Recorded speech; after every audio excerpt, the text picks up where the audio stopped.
In this episode of Unscripted, I had the pleasure of speaking with Grady Newman, the founder of Resi, a digital agency that specializes in connecting people and places through technology, which is how our conversation came to be.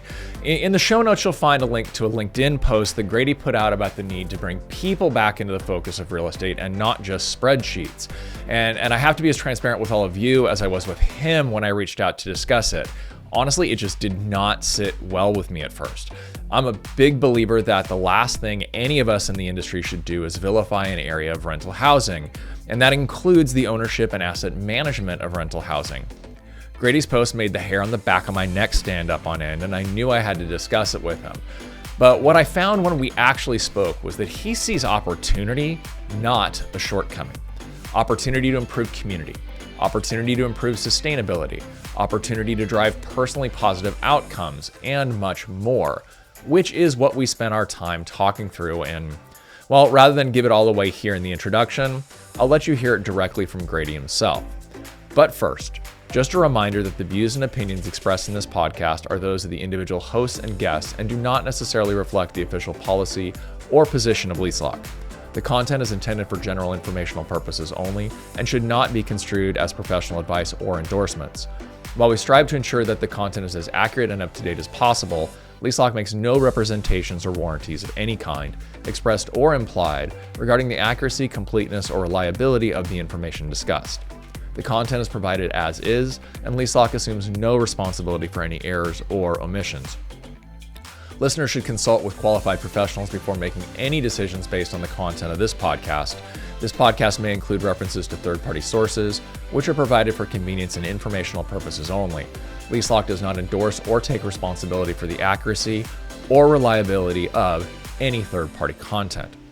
In no event shall LeaseLock, its affiliates, or any of its employees, officers, or agents be liable for any direct, indirect, incidental, special, or consequential damages arising out of or in conjunction with the use or the reliance of the content of this podcast.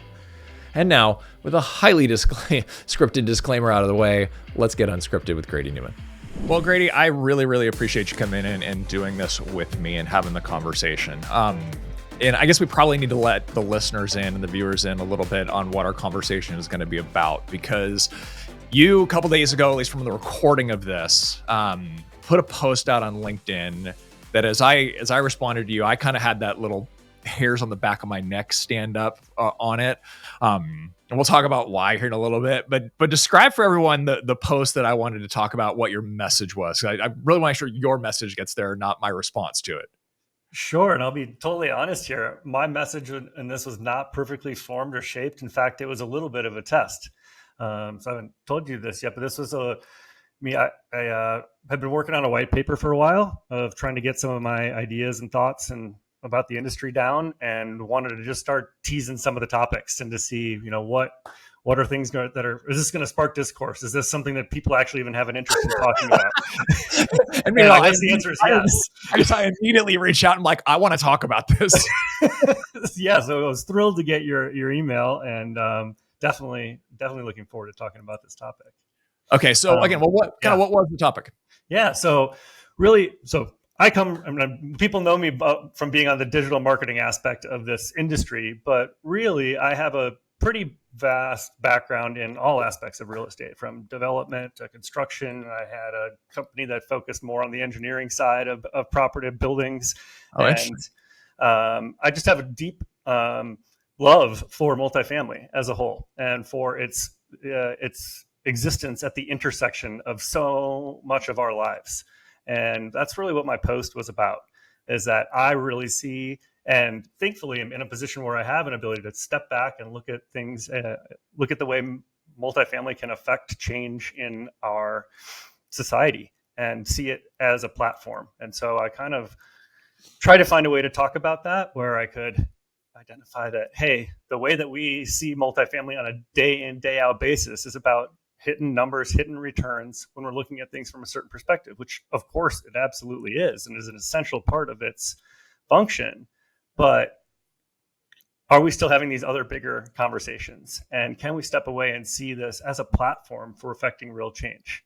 And I kind of found a way to talk about it at an angle that was meant to a little bit You did, and we'll make sure that the Interest. link to the actual link, or the link to the actual post, is in the show notes. I love always saying that because I don't do the show notes and I leave it on the producer to do all that. And then hopefully we'll be able to, like, not to bore everyone, but read it in the video, but we'll have it presented here in the video as well. But the part that jumped out at me, well, there are two parts of it that jumped out to me. The first part of it was kind of exactly what you said, the message of we could be doing so much more for so many different elements of our residents' lives and just the greater good of society, which I 1,000% agree with. And I want to kind of go through some of those and hear what some of your ideas are. But the part that got me to reach out to you, and that's something I'm a little bit passionate about, is, especially in this last political cycle, I've seen a lot of what I call the vilification of rental housing.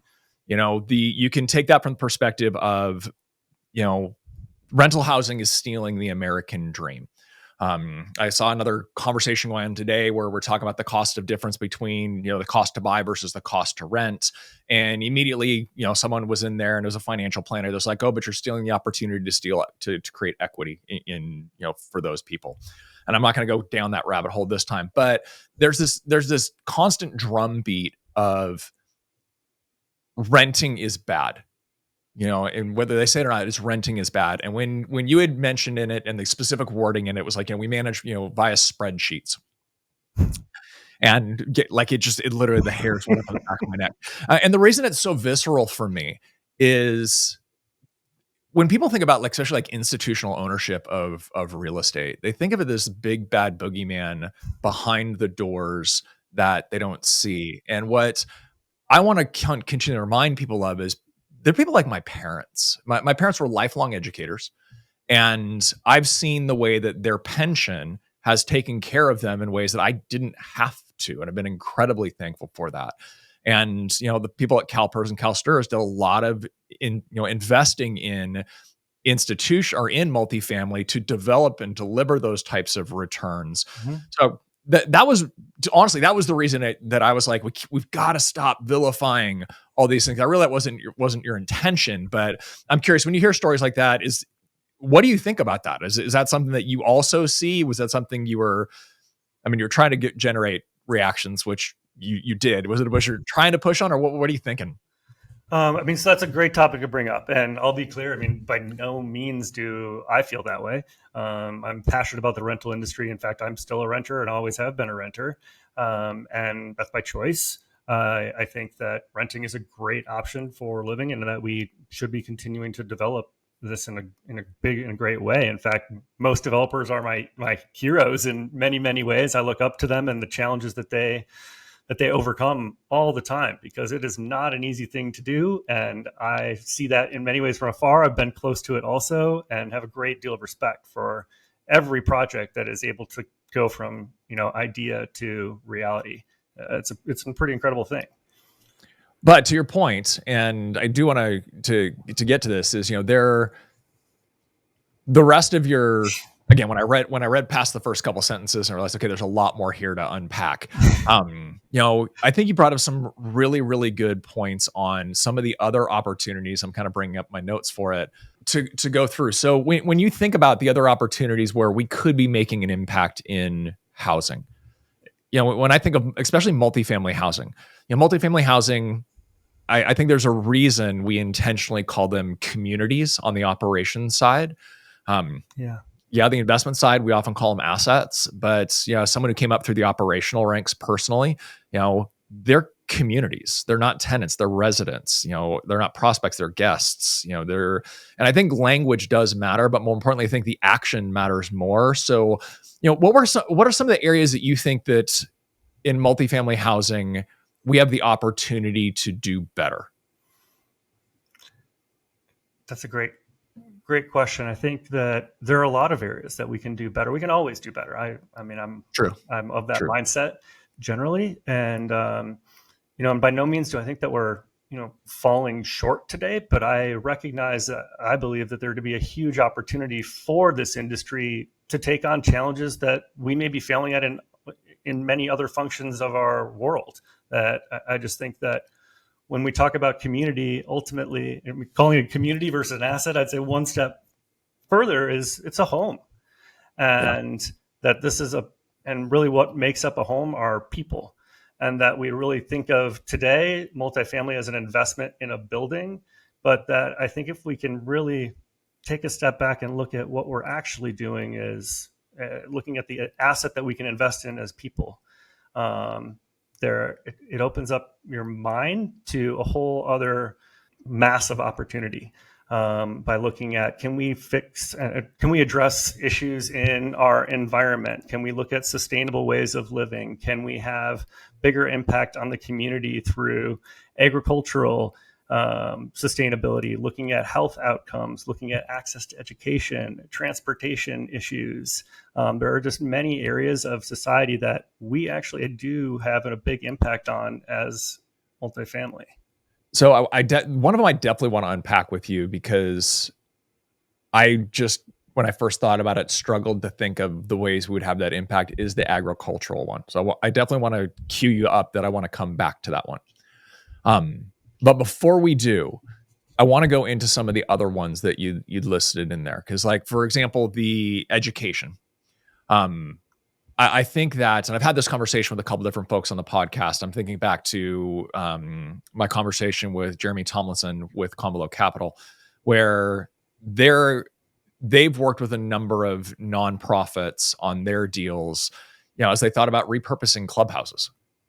They're primarily workforce housing. They're primarily older grade assets that they rent. See, there I went, assets that they invest in.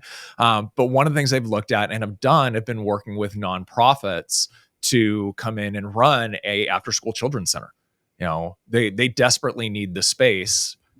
Convolo and CAF, who they're working with, realized that, okay, we've got a wonderfully, not captive audience. Captive is the wrong way to put it, but I guess collected audience that would utilize that space. And the grant money basically pays for the project to run. So it's basically no cost to the developer. That was the experience that immediately jumped to mind when you started to talk about the educational and how we can help in there. Have you seen other examples of things like that developers could be thinking about? And if so, kind of what are they? Well, I mean, we do have a trend of some very large complexes built, I think, maybe during the 60s, 70s, that were looked to be like mini cities. And they have, enough population to have their own education centers, their own police forces, truly like their own community in and of one development. So that's, one side. And, maybe more realistically, to how do we unite other multifamily approaches around those concepts, are finding, and I really think it's up to nonprofits being one route, but just third-party vendors and new business opportunities to create those synergies between communities. If we wanted to try to solve education, it's about scale. And if we can unite some properties together, we have that opportunity to bring scale to it where we can affect that change. I've seen countless examples of different approaches. You brought up a great one for multifamilies to become a learning hub, but a place to go at the end of the day to be able to come and say, all right, I'm going to go spend an hour in continuing education here, or I want to join this class. And we're starting to see it, I think, in some of the transition into amenitized spaces being not about just building a space, but in more like, let's create activities to be doing. Let's be bringing things in, more of the resident experience apps that are out there and generating some of those. Well, it's so funny because my experience, and you talk about those buildings in the 50s and 60s that were the size of mini cities, et cetera. That's where I started my multifamily career, was in some of those. I was on one that gets talked about all the time in Hollywood called Oakwood Toluca. It's 1,151 units. And the reason I bring this up is we had activity directors. Like, that was a position on our properties, was an activity director. And a little bit of that was a carryover from when they were the happening clubs in the 70s and 80s.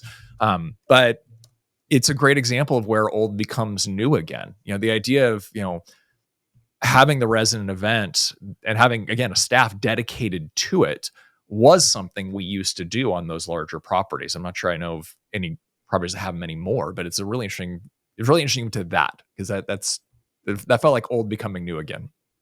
Yeah, I mean, I come from Minneapolis originally, and like Cedar Riverside was a gigantic development, and I think it only ended up being built to a quarter of its originally planned size. Yeah. Um, and as I'm a big sci-fi geek, so when I look at the future and think about, well, what are things going to continue to become, as real estate is all about utilizing that land for its greatest and best use case, and so eventually that just means up and up and up.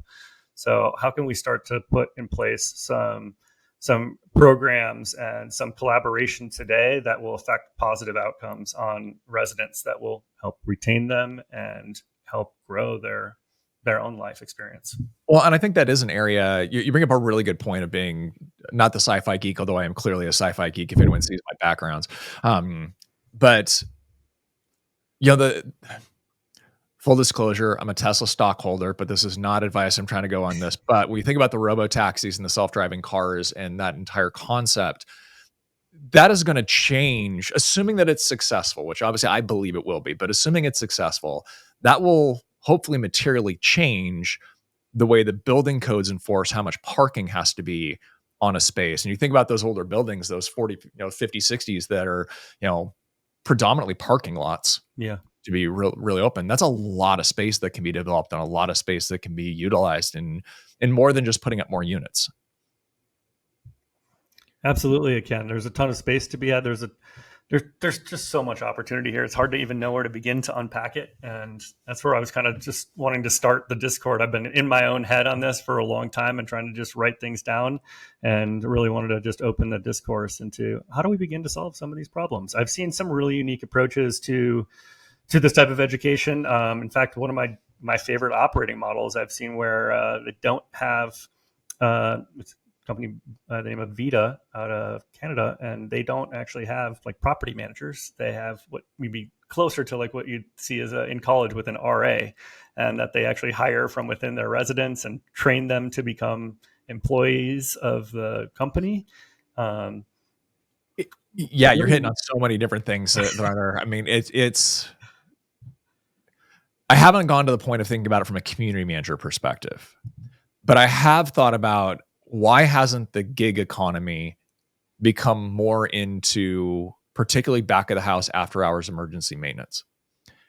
If you've got a plumber that's living on site who's a licensed plumber and they're willing to essentially, again, be on call, here you go, someone out there, create the app that allows basically a plumber to log in and be able to be on call for after hours. They're vetted, all those types of things. And if they don't want to get called that night, you're going down the normal chain of calls for the maintenance supervisor, et cetera. But if they have activated that, great, they're on site, that skill is there. Could we be leveraging a lot more of the talent that's actually on our asset? Oh, it's going to kill me. I'm going to do it the whole time. On our communities. That's just not there. So I mean, it's interesting to think about the community manager, because I was an RA. Like, I get that part intimately. Maybe that's why I hadn't thought about it going on the community manager level. That's a really interesting thought. Okay, so let's shift a little bit then, because the one again, as I was thinking about it, well, let's go to one other first. The environmental impact. And there was a lot of buzz around ESG investing, and there still is a lot of buzz around ESG investing, particularly with foreign funds. But I don't see a ton of it actually materializing on assets. I do see some, like you've got obviously LED lighting and those types of things that are going in play. But when I think some of the broad possibilities that could go in, and I'll share a few that I think of or I've been presented with in the past. Where do you, Grady? Where do you see that? Where do you see the big steps that folks could take in that area? What are you thinking about in there? Well, I think there are countless things that we could be doing today, but I think ultimately this industry, and as is most, like, should operate based on where the demand is. And so I think ultimately, if we want to see those outcomes, which are generally going to be better for the environment, going to be better for people's health, and eventually going to end up driving down costs for how we build, we're going to need to educate people on the importance of those things. So I really think ultimately everything starts with education. And that's what we start to see in our cultural shift today is, that started because of a greater demand for health outcomes and for looking at things from a sustainable practice perspective. And so I think continuing to drive education is how we drive demand for those types of changes, because ultimately we can't just force something to happen, and we shouldn't. It should come from our residents Well, wanting and those things. to the end of the day, to your point, we do, at least there's a portion of the industry that definitely looks at the investing in real estate versus the operations of real estate. And it's important to note that all of these, if we want to drive real change in all of these, we need to come up with a true ROI. Like, we need to be able to present the ROI. And I think that's where, from an energy efficiency perspective, yes, education, I agree with you on that. And I think it's educating both our staffs and our operators, but also our residents, on what are the options. Let's be real, especially if you think about water usage on a property, the vast majority of the water usage has nothing to do with the maintaining of the grounds and those kind of things. It's the individual consumption of the residents. But I think there's also areas of opportunity where improvements in material sciences and other things will lead to that. Like, I was at a conference, gosh, I don't know, this is probably 4 years ago, Grady, maybe 5. But there's a development outside of the Orlando airport that has been intentionally done as kind of a test, quote unquote, city. It's mostly medical stuff, et cetera. But like, the glass on all of the office buildings and all of the hospitals and medical centers there is not only smart glass. So basically any glass that you go up to can be a TV, can be a smart board, can be all those types of things. They're all also solar panels on the outside. So here you've got this design of the building that is basically making it, I'm not sure if they made it completely carbon neutral or if it was just really darn close to it, simply because of the materials that they're choosing to put on the outside. Now, those materials are very expensive right now. And you can't necessarily put them, nor was it, potential to put in a garden style community, but if you're building the high rise, okay, that starts to make sense then. Absolutely, and I'm a big believer in a lot of that. I probably don't know this about me, but that's the area that I was working in for my first 6 or 7 years of trying to start a business. Was in trying to drive energy efficiency improvements and renewable energy improvements on privately owned real estate. I started in 2009, so it was a difficult time to get owners to voluntarily make these newer investments. That was for sure. I was operating properties up until 2010, and then made the jump over to the vendor side. So I understand intimately what you're referring to then. Yeah, but the thing is, there really was dollars and cents there. I mean, we were looking at pretty easy projects to generate 30% IRRs, and was getting no. And that's where I said, okay, I think I'm going to try to move on to something else, because I don't know a better investment you're making in your own properties that, today.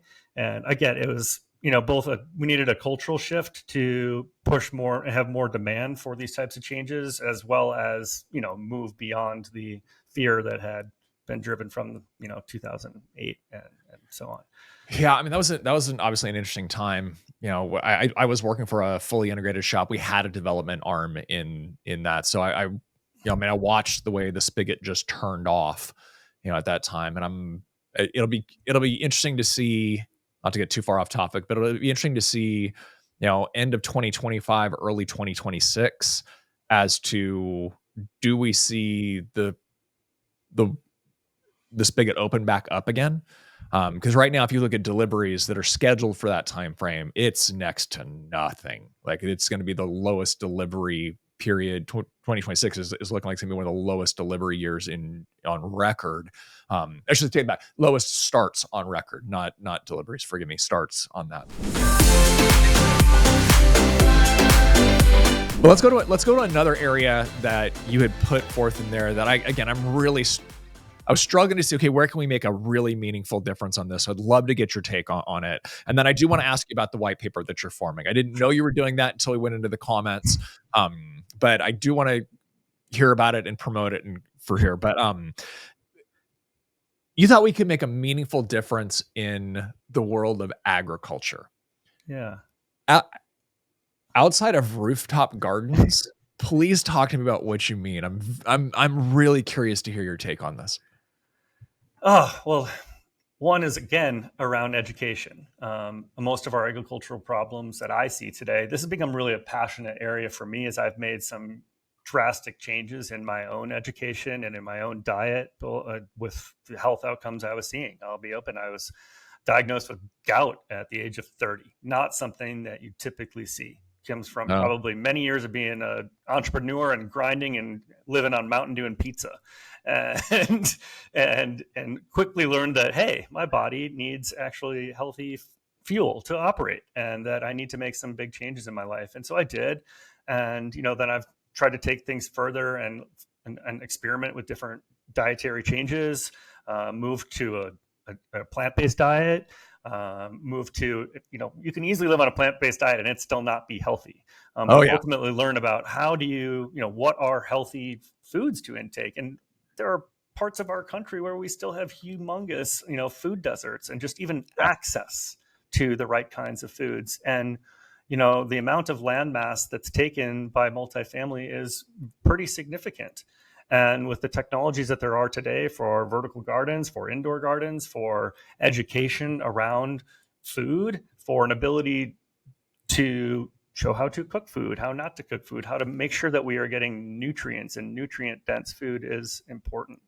And I just think that there are multiple angles that we can take to assist in the growth of agriculture. It's interesting. You've number one, you and I didn't know this about us together. You and I could probably do a whole podcast just on the importance of nutrient dense food and the pyramids upside down and like all the things, as well as the unhealthiness that could happen from a plant-based diet. My sidebar story, my wife grew up vegetarian, and I saw the way that a lot of her family still consumed vegetarian dishes. They're not vegetarians anymore. But it was loads of cheese and loads of oils and all the soy in the world. And like, so yeah, it is being plant-based, not to bash it in any way, shape or form. But you can be plant-based and have a terrible diet. You can be plant-based, have a wonderful diet. You can be an omnivore and have a terrible diet, so, but ultimately it's about where your food comes from. Right. And that that's the problem. And that's where I think multifamily can help, because we are offering scale in multifamily, and that it may not be where all of your food comes from, but if we can even make a dent in being able to have more food come from closer to you, that is a huge improvement. Well, and you keep coming back to a word that I think is really, really appropriate, and that's education. And what the light bulb that just went off in my head was, so many vendors, so many merchants in the space. And by the space, I mean beyond multifamily. They want to get to our resident base because they realize what you're now tapping on, I think, is you have a collective audience. Yeah. It's in one spot. You could leverage that collective audience to deliver pizza ads after their move-in date, or to what I think you're really getting to is we can actually leverage that audience to provide ongoing education around these different areas of general life that everyone probably needs a little more education, because we've got that resident base. We've got them collected there. Am I summing that up into too tight a ball for you? I mean, that's really where the power lies. And that's exactly what I'm getting at. For sure. And, think about the amount of dollars that are spent by companies trying to get into your living room. Yep. Multifamily owns the living room already. Yeah, I mean, you're 1,000% right. And I've been involved in conversations in various different points in my career where we were talking about the resident app and the resident experience and being able to put the right message in front of the right person at the right time. And all of those conversations, and again, this light bulb literally went off about 3 minutes ago. I'm like, that's exactly kind of what we're talking about is being able to have that yes, have products and services that are truly directly offered. Like when you thought about agriculture and the homegrown food or the closer foods, etc. Probably hard to do this in a food desert, but there's probably a lot of assets out there that could be doing a mini farmers market. 100%.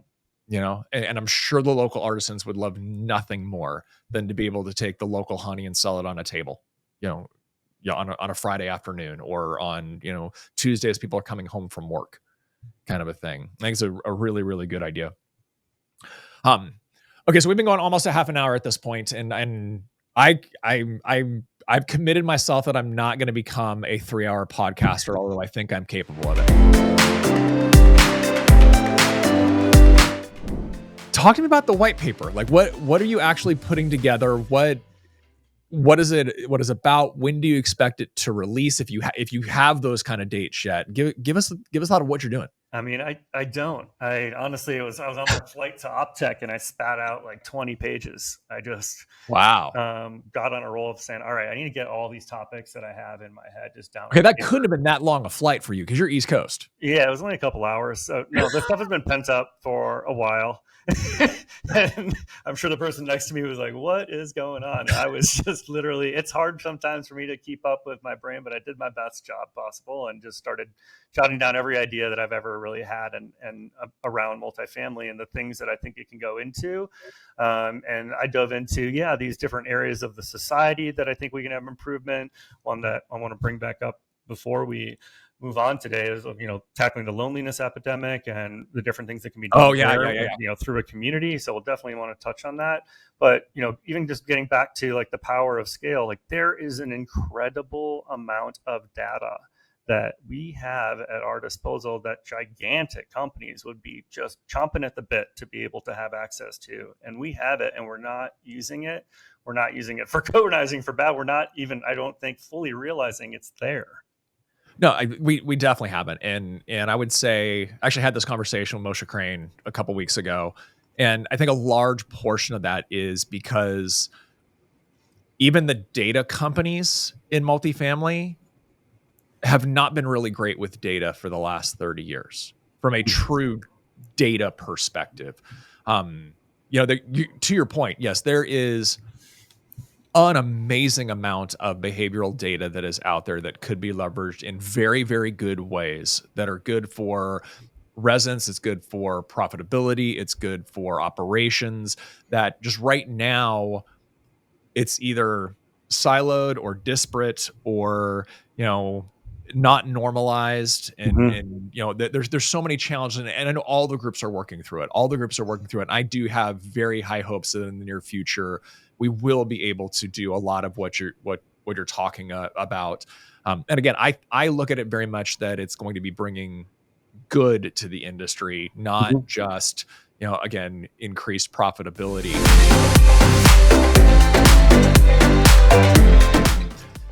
To your point with like the roughest segue in the world about to happen, when you think about good to the world, you brought it up and want to talk about it. I'm glad you did.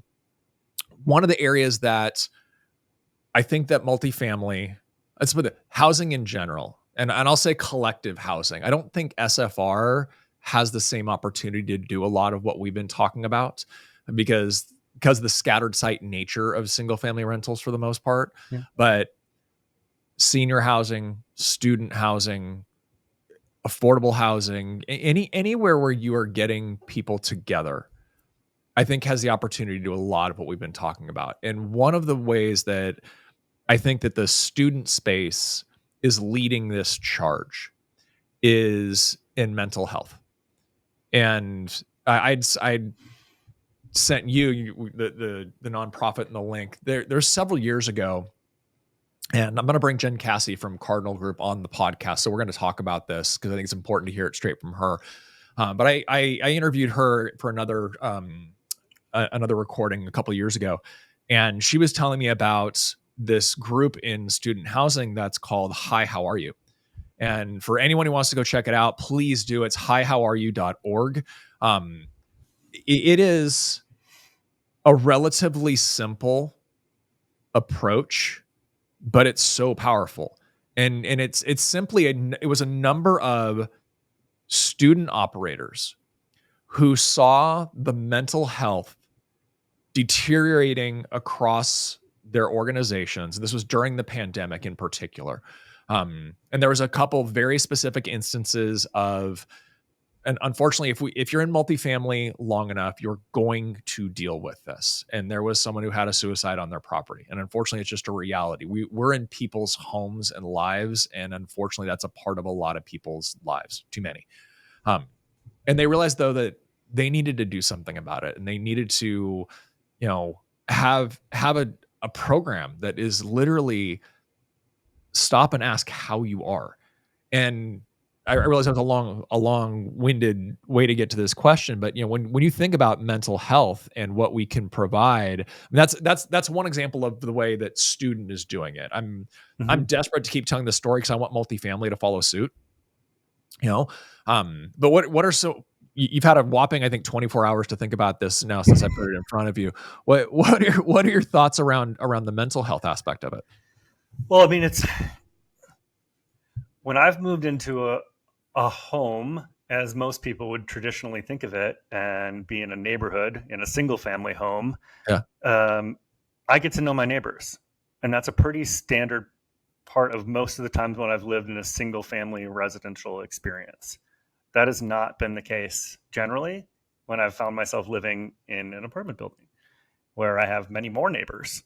I meet people and greet people on the elevator, but I'm not generally having an opportunity to meet every neighbor. And it's not that, and it's about finding, how do we solve that? How do we solve that? I don't have the exact answer, but I think it's through activities is one way, and by generating more community oriented like options. Well, I say the other way that I think it is allowing our people to get out from behind the mouse, as I put it. I think that starts, that interconnectivity starts with an example, and it should start with what I still think should be called the resident services office instead of the leasing office, because you only lease once. You provide services the entire time they're there. But it gets with those folks getting out and actually intentionally making connections. And then your residents see you intentionally making the connections. And when you make a connection, you then suddenly, I think, become more aware of who that person should also be connected to. Like, oh, these two get really along well together on that. I think that's one of the, again, to put a specific plug in. I'm a huge supporter of apartment life and have been for decades now at this point. And I think that's one of the bits of magic they bring is that ability to go, oh, do you know Susie? Because you guys, you two should know each other. And it's interesting, your experience, Grady, between the single family and the multifamily, because I was mentioning before we got on, we recently moved neighborhoods about a year and a half ago. Yeah. And in this neighborhood, yes, it is very tight. Everybody knows everybody. My phone has literally been blowing up because the text thread with all of us in this neighborhood has been going off, which means there probably was either a coyote or an armadillo scene this afternoon. But if I compare that to the house that I lived in for 20 years before moving into this neighborhood, I knew my neighbors' names, but I would not say I knew them. And it was very much, it was a very, very diverse neighborhood and street that we lived on. I think of the 20 houses that were on my street, we counted at one time, I think there were something like 13 different nationalities, which was awesome actually, but also created some barriers to actual connection. So it's interesting on the multifamily side that you saw that differently, because I would have said exactly the opposite, but I would also say that I would own up to the fact I've never lived on a multifamily building with the exception of one that I wasn't the manager of. So I had that incentive to go out and make sure that I knew people. Well, and I think that brings up a great point, that's the role that multifamily can play, is to be the networker. That's that's a big part of joining a new community. That's how you feel welcome into a community, is by being introduced to people, and for them to be open to meeting new people. So yeah, I'd say that's a huge role, and probably one of your best uses of time for retention that you can have in a multifamily residential living office. 1,000%, and that's resident services office. Residential services. Sorry, residential living is what they call it when you're on a campus. Yes, that's res life. I still twitch at that one too. Well, I think that's actually a great way. And to your point, from a resident retention perspective, that is how you drive NOI. And NOI is how you drive valuation. And it is how you make the people who are look at all this stuff behind a spreadsheet the happiest at the end of the day. So I think that's a beautiful full circle way to bring the conversation together. Grady, for people who are interested in having this discourse with you, getting in touch with you, and kind of just knowing a little bit more about you and what you do, what's the best way for people to get a hold of you? Best way is probably LinkedIn. I'm posting about all sorts of varieties of topics on the regular, and would be open to a conversation with anybody at any time. Well, and if anybody doesn't believe that, Grady, correct me if I'm wrong, this is the first time I think you and I, well, it's definitely the first time we've had a long conversation, if any conversation at all. And this literally did start from me DMing him on LinkedIn going, I so want to talk to you about this. That's exactly right. I appreciate you being willing to come on. We gave the shout out. Anything you want to promote before I let you go? I mean, no promotions other than just I am trying to formulate this into some sort of just thought paper, and I don't know that having it be a published paper by me is ending up the form that I'm going to want it to be in. I'd like it to just be a living document that maybe anybody can contribute to, so that we can make and affect some large change. I really do want that to be the end result of our efforts, and so look for that. Awesome. I like it. I like it as it's an ongoing conversation, not a published paper. Yeah. Awesome. I appreciate you, Grady. Thank you, Andrew. Great to talk to you today. Thank you for joining us on another episode of Unscripted, a LeaseLock podcast. If you have found the information in this episode, or any other for that matter, beneficial in any way, the best way to support the work we do is to like and subscribe to the channel. That way you'll be sure to never miss a new episode when they drop. Also, sharing your takeaways in the comments or on the social media platform of your choosing, mine happens to be LinkedIn, is also always a great way to help us get the message out. Lastly, if you would like to suggest a guest, or perhaps be a guest on Unscripted, please head over to leaselock.com unscripted, where at the bottom of the page you will find a guest submission form. We would love to help you tell your story. Until next time, make it a great day.